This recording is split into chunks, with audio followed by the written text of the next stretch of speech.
ఎంత భాగ్యమే తల్లి ఆ శివునిది, నిన్ను పొందగలిగెనం తపస్సు ఫలమిది.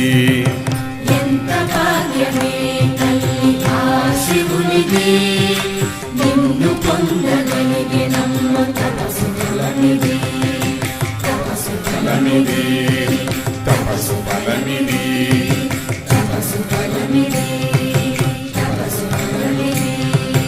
ఎంత భాగ్యమే తల్లి ఆ శివునిది, నిన్ను పొందగలిగెనం తపస్సు ఫలమిది. ఎంత భాగ్యమే తల్లి ఆ శివునిది, నిన్ను పొందగలిగెనం తపస్సు ఫలమిది. ఎంత భాగ్యమే తల్లి ఆ శివునిది, నిన్ను పొందగలిగెనం తపస్సు ఫలమిది.